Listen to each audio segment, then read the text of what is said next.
Hey folks, it's time for Eagle Prepper. We got the Dodge Caravan here. It needs brakes. It's needed brakes really bad for a while. You can see these rotors have been pad slapped multiple times. But before I did the brakes on it, they said it had a misfire and it was leaking coolant. Coolant appears pretty topped off, but I did start it. And when it first started, it had a pretty significant misfire, and then it evened out. So I'll let her warm up. I'm seeing some coolant leaking. I think this thing's ready for the junkyard. Let me start it up and show you. Unfortunate.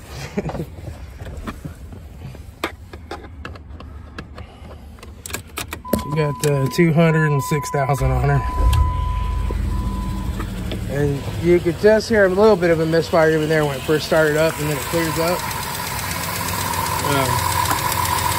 When it was cold, I gave her the beans and she let out quite a bit of oil burning smoke. You can hear there's something going on with this valve train. Definitely. Sounds like it's coming from the front, but I stuck the screwdriver back here and took a listen, and it sounds like it's coming from the back mostly, actually. But as she runs, she will eventually start smoking down in here, and it smells like burning antifreeze. Let's see if I can get you back in here to see. I don't know if you guys will be able to see it or not. We'll try sticking her in right there. But she's got a coolant leak right at the corner of the head and that intake. So either it's leaking through the intake into the intake valve on the head and getting some coolant in that cylinder, or the head itself is leaking, which I think personally it might be doing both. But she'll start spritzing some coolant out of there. Now she thought it was this hose, but that hose is completely dry. This did have a tear in it a while back, and I cut the end of it off and put some new hose clamps on it and fixed that coolant leak. But this is down by the head. You can see the coolant's rising. As it warms up, it's going to start blowing bubbles out of here, which tells me that it's got a head gasket issue as well. And there's a bubble. As it warms up, those bubbles get more and more, which tells me that it's got a head gasket issue, and that intake gasket's probably leaking too, from the way it looks like it's running down. But, you know, I'm going to leave it up to the customer, but with the valve train noise that this has and the amount of miles that it has on it, I wouldn't recommend replacing the intake or the heads. I'd recommend swapping the motor. The motor has to come out the bottom of these, which means I can't do it here. It would have to go to a shop. And I think she's just worn out. I put a rack and pinion in this guy a couple years ago. That's still working good. But it is what it is. You know, you hit that time on all the cars when it's time for them to go. Let me give her some beans.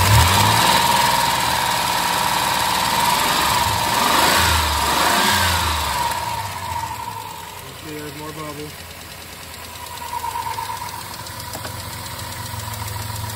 I don't think it's leaking bad enough that my carbon monoxide detector would even tell, but you can tell it's building up an air pocket in here because the coolant's coming up. And then when you rev it,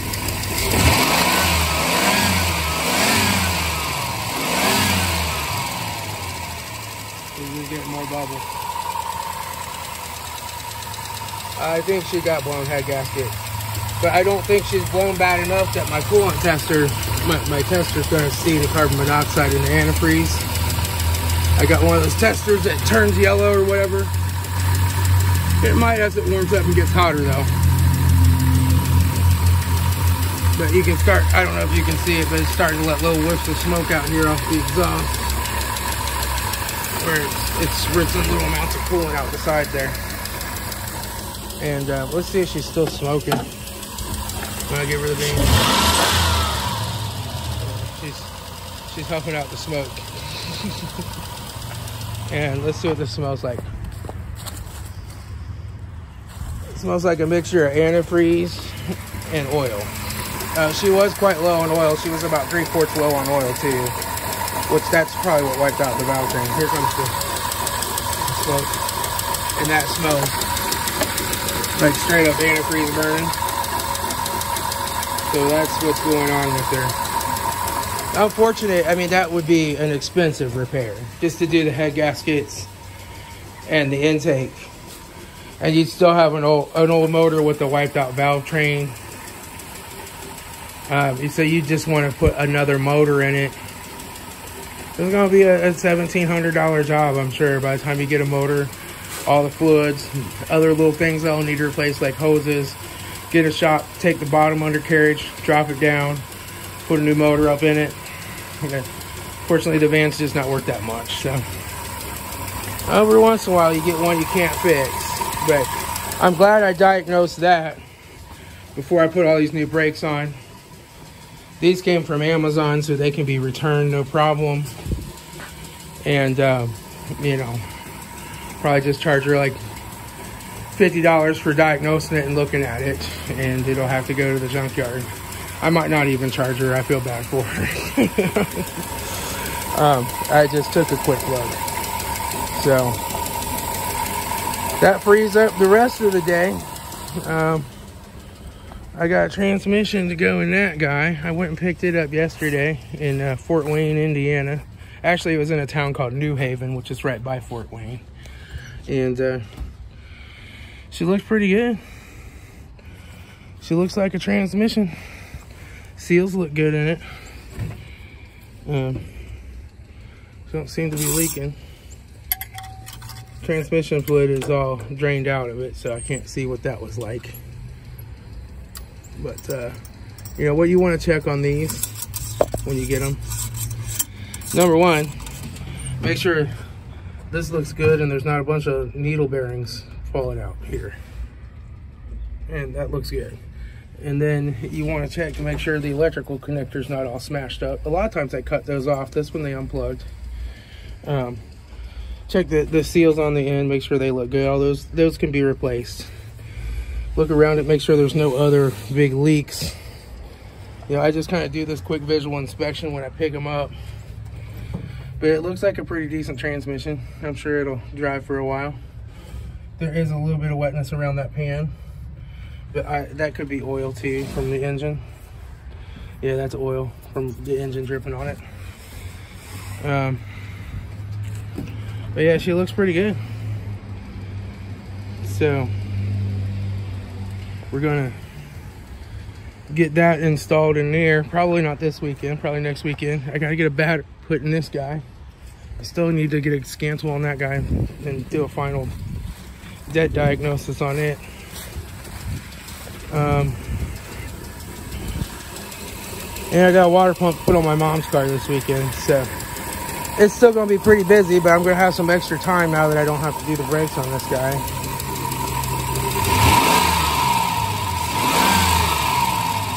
You can see that other big bubble came up out there. Yeah. It's that time. I mean, it's not dead yet. You can probably still drive it a little bit, but it's going to be dead very soon. It's not worth putting all that money into brakes, I don't think, on something that's about to die. And these are metal to metal grinding. You know, I don't know. I'll call them and see what they want to do. All right, well, on the van, I called the owner, gave him the bad news. They're going to elect not to do the brakes right now, which I think is a wise choice, because no need to put a few $100s worth of brakes on it when it's getting ready to go.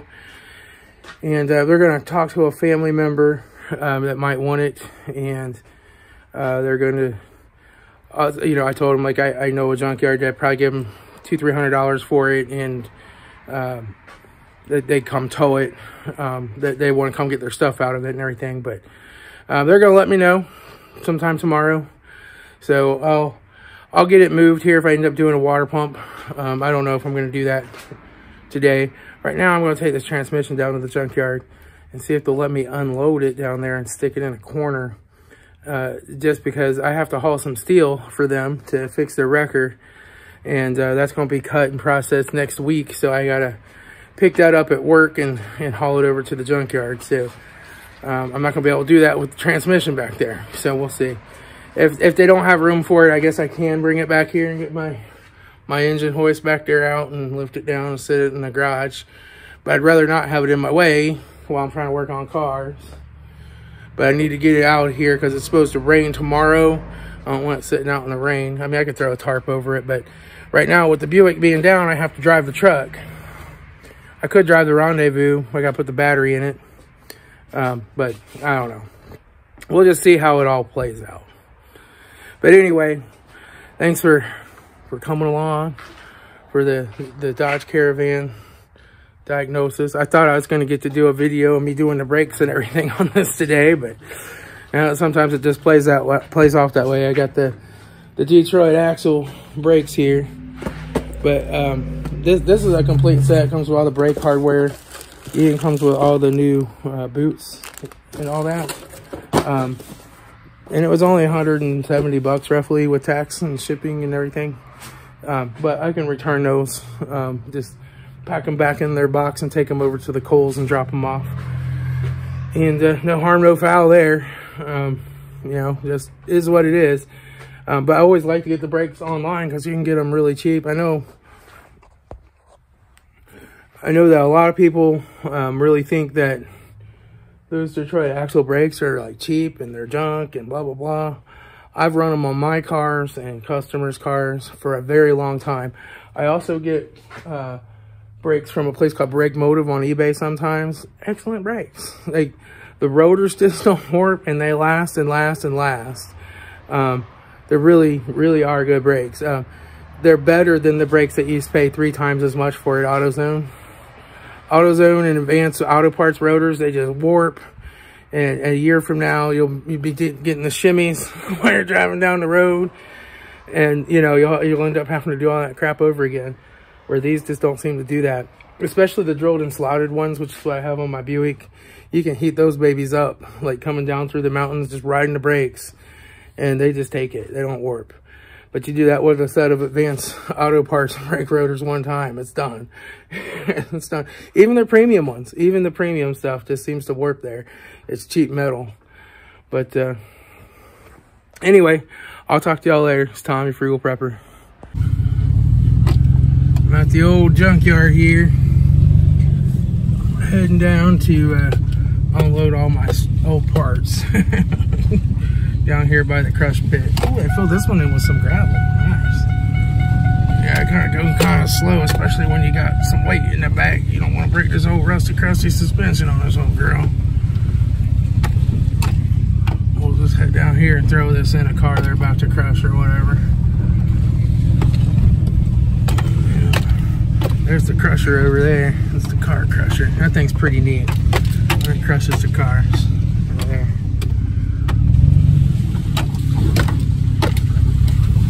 Try to find a spot that's not too muddy. Find a car we can throw this in. There's a car right there. We can fill this up with some old brake rotors. It's pretty full already. We're gonna see what we can do. We're gonna see what we can do. Trying to see what else they got down here that I might be able to fill it up. That one looks pretty. This one looks pretty doggone full. I'm not sure. I'll see what I can fit in there. What the heck? We can just throw the gas tank out. So yeah, we'll see. Alright, I got all the struts and wheel bearings and hubs and stuff kind of poked up in there, shoved up in there. To the gas tank over there. That's good. Alright. That sucker's gonna be a heavy one when they crush it. But I got some used oil for them for their waste oil furnace. I got a battery core here. And I got an old engine pallet if they want that to stock an engine on. And then I'm gonna see if I can I'm gonna see if I can unload this transmission and put it somewhere and store it till I can get it installed in my Lucerne. So, fun times. But yeah, this is the junkyard. There's the big car crusher over there. It's pretty sweet. Fun times. All right, it's time to pull back up here and see if we can get this transmission unloaded here. I gotta watch out because we're running the loader up there. I don't want to get hit. We're either gonna get through this big puddle or we're not. I don't know. I'm gonna hit it with some speed. Ooh, I feel the back tire spinning. Try to stay over here. All right. Trying to get this old two-wheel drive stuck. Well, the old truck started to make some pretty loud pops and bangs from the front drinker's side up here. I think it might have a bad ball joint. I don't know. It sounds pretty bad. I think it's time to take a look at it. I've been kind of ignoring it for a while, but it's getting really a lot worse. I know it's got a bad tie rod in it. It's about to separate, but I got one of those. I was about to see if something else is loose up here. I'll tell you. 500,000 miles and already needs ball joints, I'll tell you. All right, so I've got this around the upper ball joint, and I'm gonna pry down. I'm gonna look to see if there's any movement here. I'll give you a hint there is. I already checked, but I'll show you here.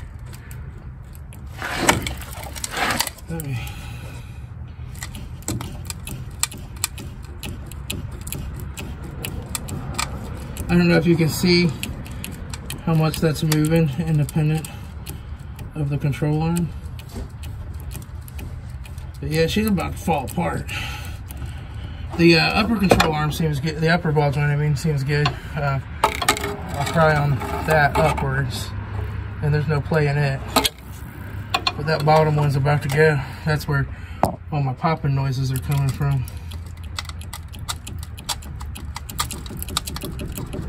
You can hear it. Yeah. And so this tie rod end's also bad. I already have one of those I got off of Rock Auto. So I'm going to replace that and replace this lower ball joint. And hopefully get back to doing stuff that makes me money instead of costing me money. Also, this idler arm is getting a little loose again. I replaced this a couple years ago. It's already loose again. Cheap Chinese parts. But I'm going to let that go for now. It's not that bad, but it's got a little tiny bit of play in it. But we'll replace this tie rod end and this lower ball joint. And I don't know about the other side. The other side's not making any noise, so I'm not going to worry about it.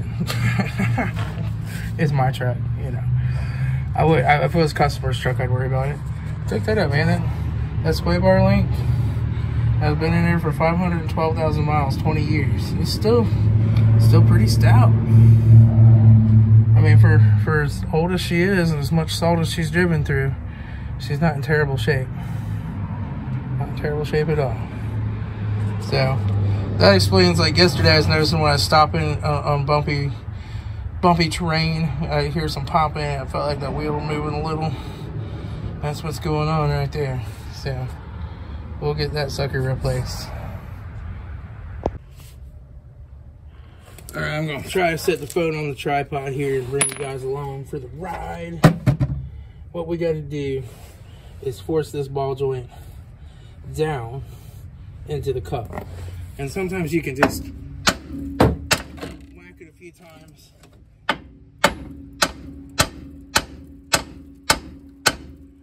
Kind of knock some of the rust off of it anyway. But you don't want to mushroom it out. I gotta get this thing to stay out of the way. Come on, darn you. Come on. There we go. And so now we just gotta find a cup that this can go into easy enough down here on the bottom. She's a pretty big one on the bottom there. She's a pretty big one. She got this big boot piece.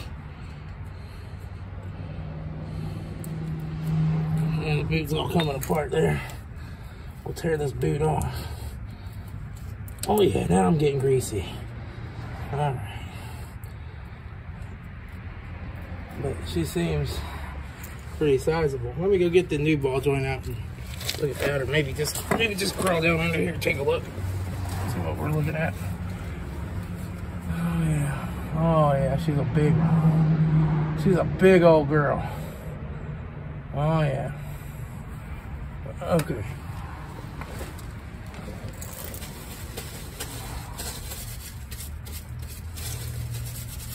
Pour some of that grease off on some leaves. And so the issue that I have here is she's gonna take a big receiver cup like that one.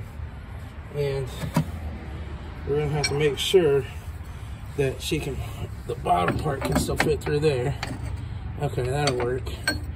Okay, and then we gotta hit it down with something like this. We might just be able to hit that with the press itself. Let's see. So we got the big press. We gotta set her up here.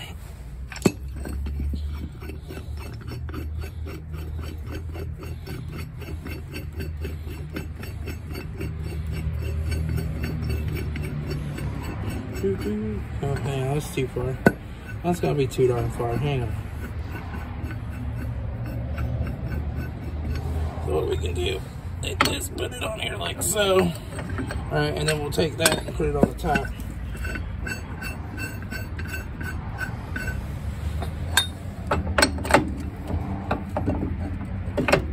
Okay, now we just gotta tighten her up.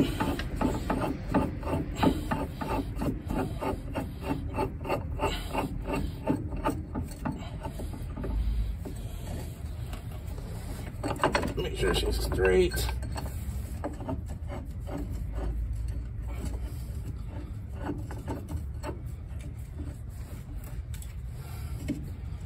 There we go.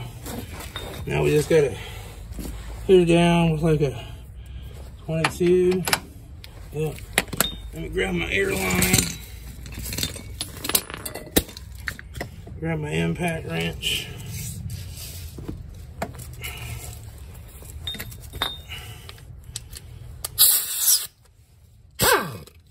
Put her on the forward. Come on, get in there, darn you. Okay.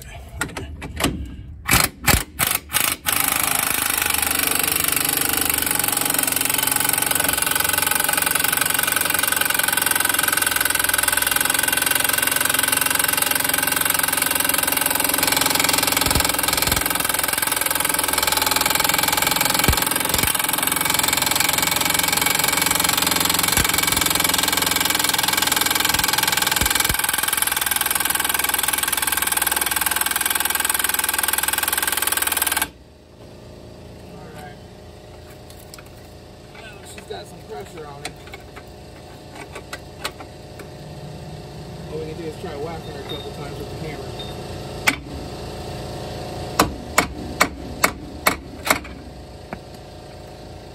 Just not gonna do it.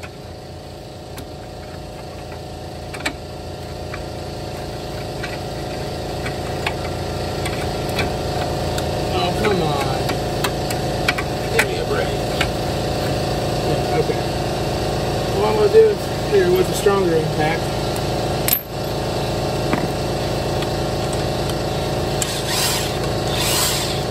I don't know how much battery this old girl's got, but we're going to try it.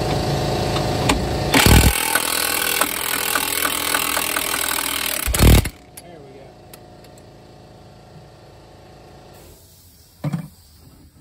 Now we got her there. Now we just got to back her off.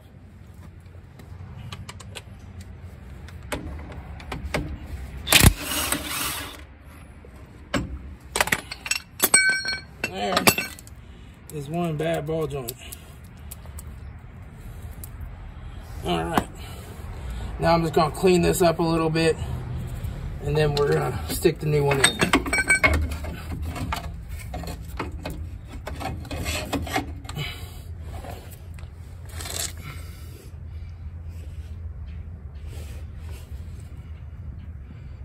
I'm not sure how much of that y'all saw because I had the camera a little too low, but oh well. Yeah, the DeWalt got her out. I mean, this is a good impact wrench, but it just don't have the balls of this guy right here, man. This thing is pretty evil. Pretty awesome. So now we'll just clean out this rim and try to remove all that rust out of there that we can. And kind of clean off the top of it here too. And then now we'll be ready to slide the new one up. Alright. Got me a can of the Good Brake Parts Cleaner. Got me a ball joint. Got me a wizard wheel. Got me some snap ring pliers. Now we'll just kind of clean this off with the towel first. I mean, she's not too rusty, but we'll get it cleaned up.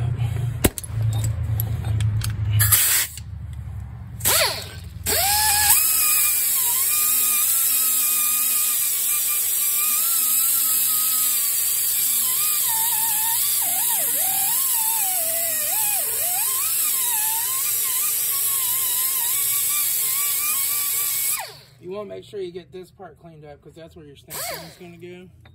So you want to make sure it's clean so you can get the snap ring in there easy. And then hopefully we'll wear this down enough, cleaning that we can get down inside there.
Good now.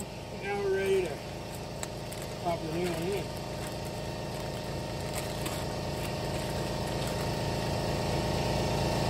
And you've got oh yeah, she's gonna go right in.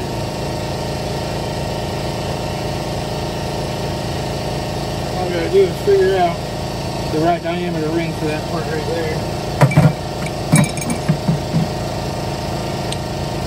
Like that'll be perfect. So that'll go in there like so. And this time what we're going to do is run this. Probably, we're going to need something to put over the end of it. There. Run that on there.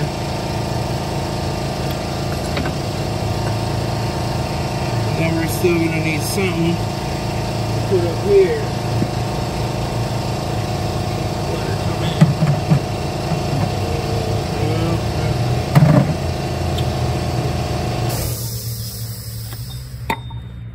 Shoot, let's see. I'm gonna need to run that in straight like so. We're gonna need this, and that fits over the top, so that'll work perfect. Okay, so now I just have to get her started in here, like so. Put that in, and then screw those down the right way. Oh crap.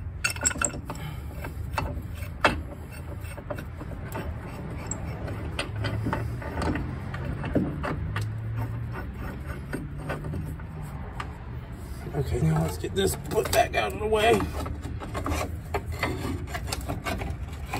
There. Okay, there we go.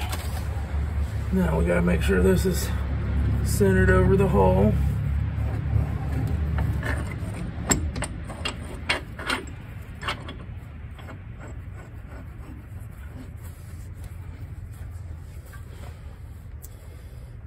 Talking to one of the guys down at the junkyard today that used to work there. He was doing city tows, bringing them down from the city lot down there to the junkyard. He'd been towing them all day long, and they had a yard car out there, an old station wagon, and they'd park it where he needed to go, and he'd go get in it, and he'd move it up by the garage, and then he'd get through there and go put the car away. He'd done this several times throughout the day. Comes back, does it again, gets in the yard station wagon. Starts it up, drives it up to the garage, hits the brakes, no brakes, goes straight through the garage door. They had sold the master cylinder off of it and didn't tell anybody. That's good stuff right there, I'll tell you. That it really is. Okay, so now I'm just gonna tighten this up, see if we can get her seat in here.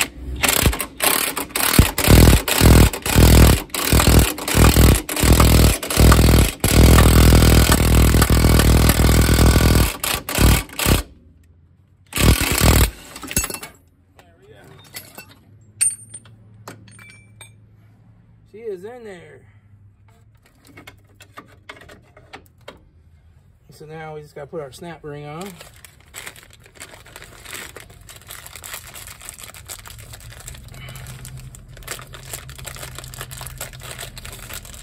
It's amazing what you can do with the right tools. This is definitely the right tool for a lot of stuff, I'll tell you. Really nice. Okay, we got that. And so this snap ring won't always seat right down flush, right? Because that's pressed in there tight enough that it should just stay put, right? But this is just a safety measure. In case it does pull loose, that snap ring will keep it from being able to come out. But sometimes the snap ring goes right down flush with them too, on some cars. Just kind of depends on the car and the make and model.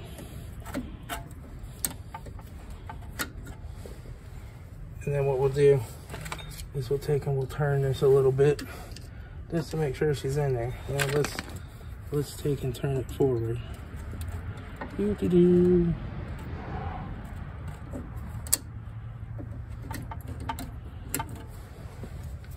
We want to make sure she's really in there.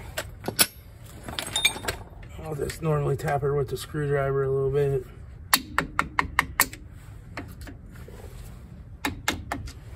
Make sure she's in there, seated all the way around. And she is. I'll just tap it a little bit back this way. Maybe if I had a flat tip, it'd be better. I hate to use this one. I'm sorry, the viewer that sent me this.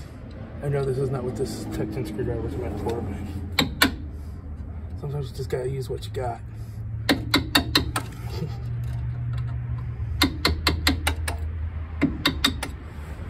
All right, there, she's in there. Okay, so now we're ready to just put the control arm back on it at the bottom down here.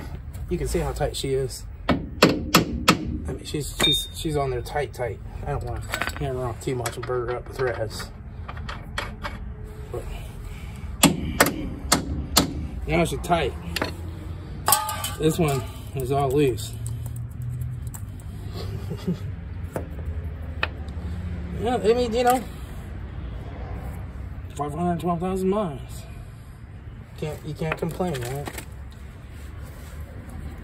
All right, and then once I get that back on, then I'm gonna set this back down in here and break this nut loose, and then we'll count the turns on that guy coming out and try to put the new one in for the same amount of turns or whatever, and see if we can make it work.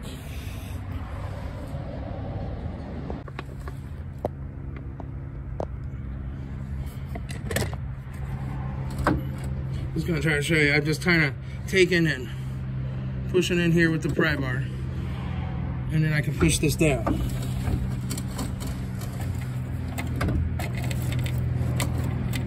And I should be able to get it low enough. to get her to clear. No, just about. I'm just gonna have to take the jack up just a little bit more. Let me jack the jack up just a hair more. Oh.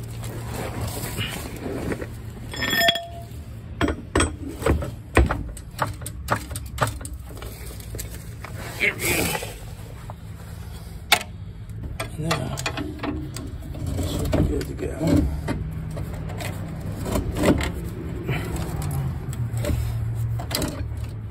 Getting that back in there. Now, she's gonna have to angle out a little bit more. See, the old ball joint was nice and loose, so it was able to move around, but this one's gonna have to come out this way a little bit in order to slide in there. Like I said, you're supposed to take the top ball joint loose when you do these, but you know, sometimes you gotta do it the way it'll save you time. There you go. All right, so now that's in there. Now I'll just have to kind of get her straight, lift her up, put the bolt on.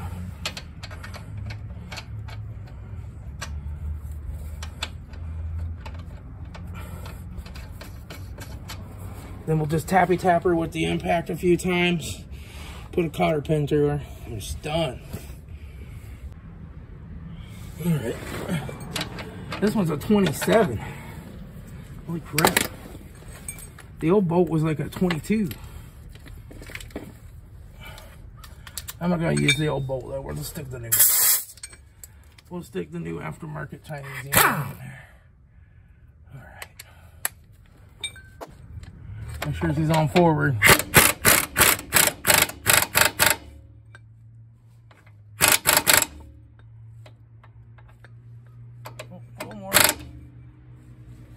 Come on. Line up with the hole, darn ya.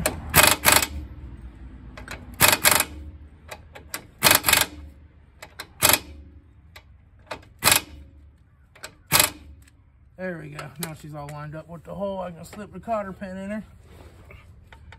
Boy, that's kind of rusty, I'll tell you. I didn't even see that. Oh. They don't give you a new cotter pin? There it is. There. Okay.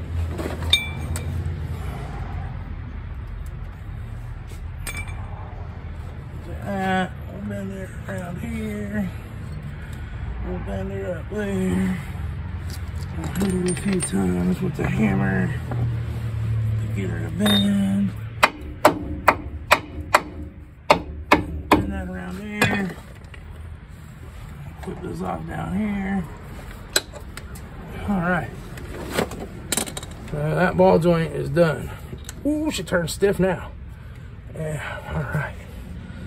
So now, like I said, I'm gonna put this back in temporarily, just so that I can wrench on it.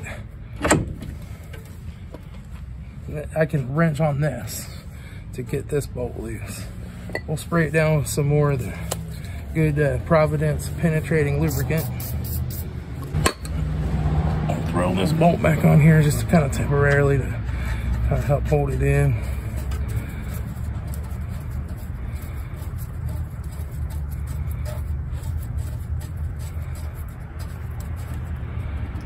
All right, now we'll get a big wrench and stick on it.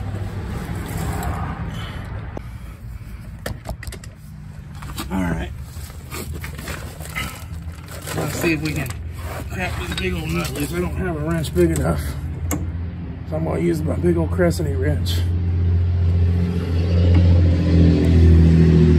I think that will be tightening it, and this will be loosening it.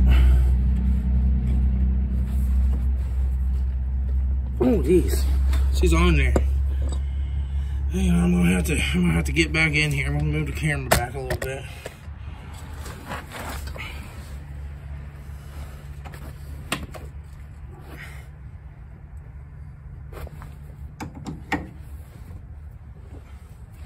Where's my big hammer? Where'd my big hammer go?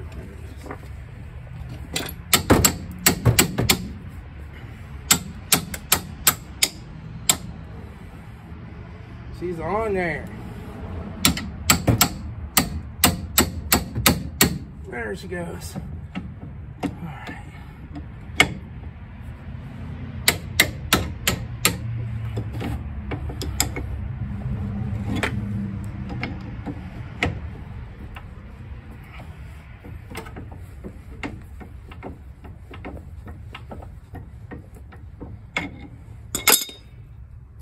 Okay. So now, I'm just gonna take this out. We're gonna count the turns. Gonna do the old counting the turns method. Let me move you back up here. Move you back up here a little bit. Trying to get you in here where you can see. I'll take this nut off. That out of there. One turn, 2 turns, 3 turns, 4 turns, 5, 6, 7, 8, 9, 10, 11, 12, 13, 14, 15, 16, 17, 18, 19, 20, 21, 22, 23, 24, 25, 26, 27, 27 turns, exactly. Now, I don't know if the new one's the same length, though. That's the thing. So what we'll do is we'll turn this nut right back up to about where it was. I can see right where it sat with the rust pattern. It sat right about there. Okay, so we can put the new one in 27 turns, but we can also just look and make sure the nuts on the new one's roughly set back to this point from this center point. It'll get it close enough. And no, I'm not going to pay to get it aligned.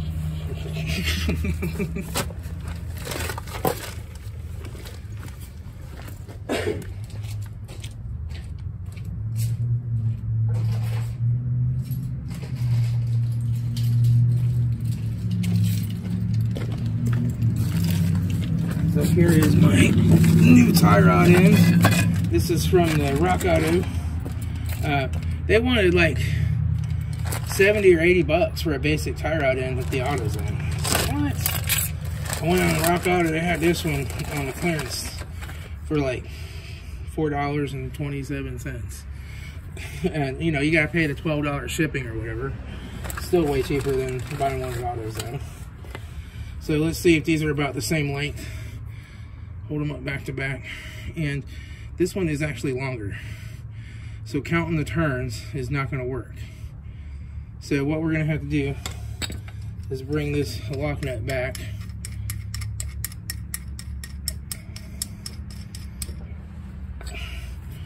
Get these to where they're about exactly even.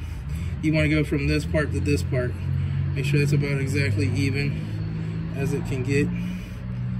And we're just gonna turn this back until this is about even. And let's get down just a hair more. Right about there. Right about there is where she's gonna go.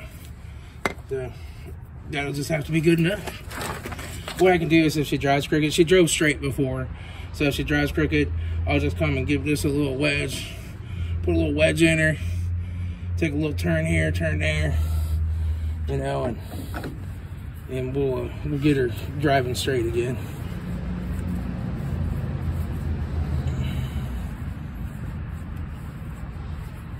But at least she's not going to fall off and separate on me. That's the thing you worry about. And that inside one doesn't really have much play in it at all. It's loose, but it doesn't have any play in it.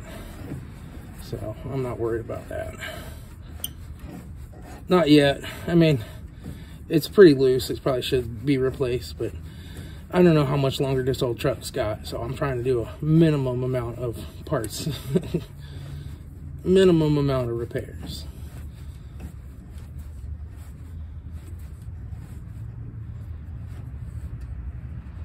All right, we're just gonna leave her right there. Perfect, okay.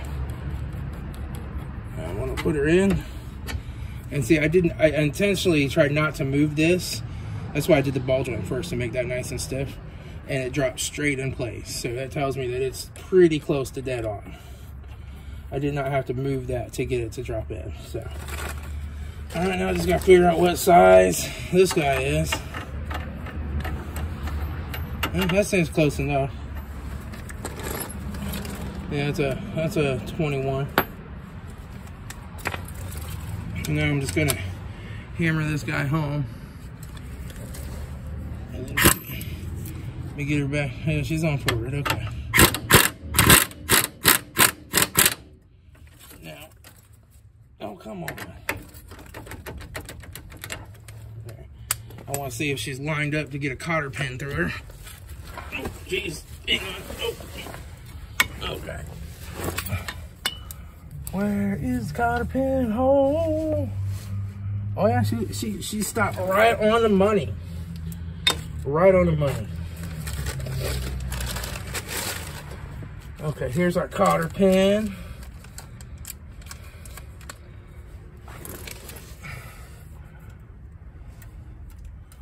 Well, maybe not right on the money. Close to being right on the money though.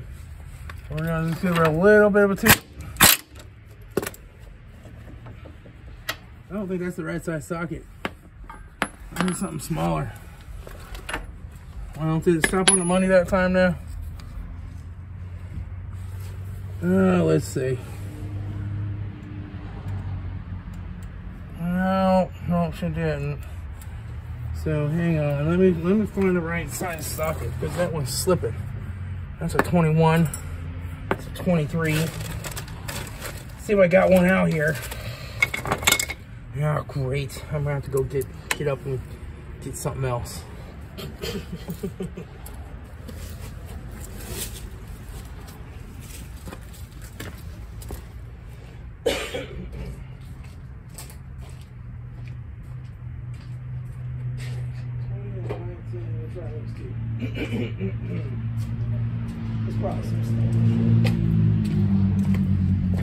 All right. Now, I got a 19 here. Oh yeah, that's what she is. She's a 19. Okay. Aftermarket crap, I tell you. I'm just gonna get a little toot, see where she ended up. Oh yeah, there we go, like a glove. Like a glove. I'll bend that around. Just give her a little tappy tap with the hammer. And my little baby hammer. My little baby hammer here. And then we'll just hit that part up. And we'll cut it off with the snips. Bam. She's in there. No more wobbly. Man, that thing's all nice and tight now. Like a brand new truck. Like she just rolled off the assembly line yesterday.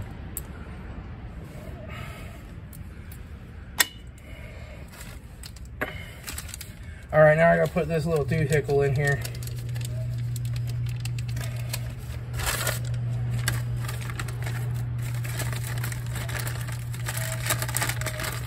Oh, apparently my ball joint has one of these doohickles too.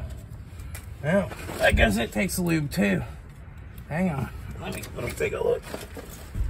There's one of these little grease cert fittings, and so it must have, yeah, it's got a spot for it right there. Oh, that's good. I thought it was a pre-sealed, lubed job.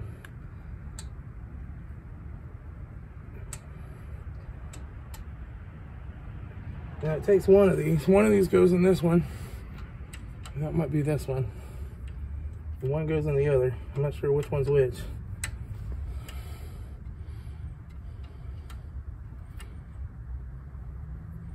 Okay, that one fits there. And this one.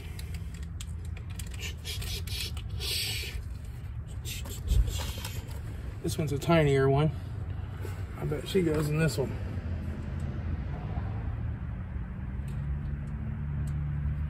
Yeah, okay.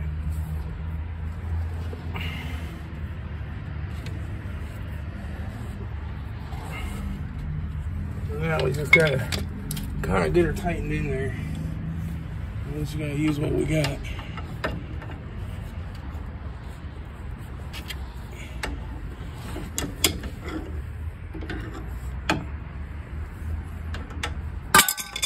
Come on.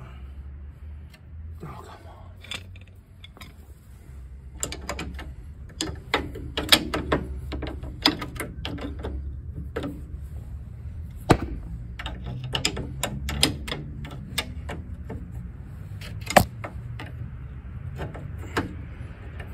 Gotta get her tightened in there.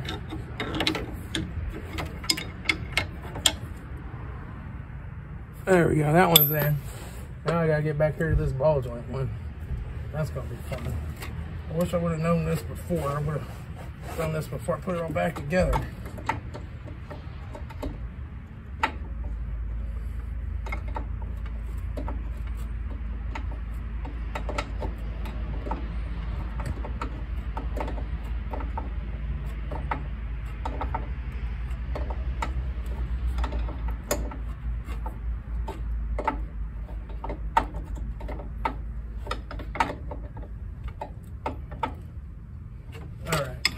Now we'll go get the grease gun, juice her up. I'm gonna see if I can't turn that wheel a little bit to get back in there better.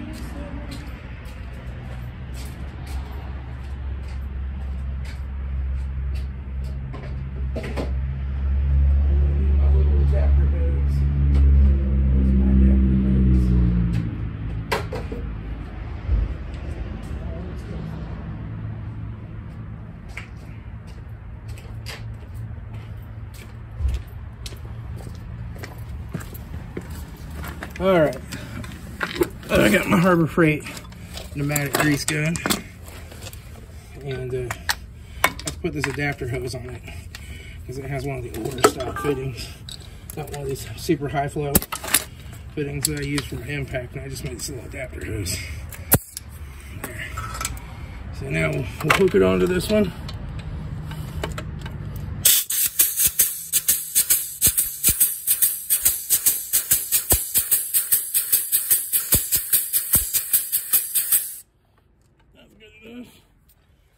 Get her off. Okay. We'll put this one on.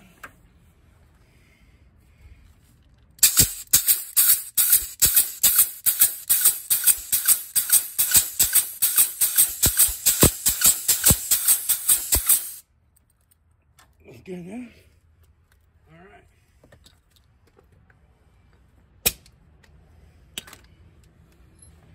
This thing is done. Sweet. Now I just gotta clean up the tools, put the tire back on. That's how you do a tire out end and everything. On this, I'm gonna go ahead and just tighten up this nut right here a little bit. Even though I'm sure I'm probably gonna have to come down here and give her a twist and a wedge and put a little shim in there, a little shim out there, you know. Whatever it takes to keep from running into the wall. You know, these things, tight is control, but loose is fast. But on the edge, you're out of control. All right.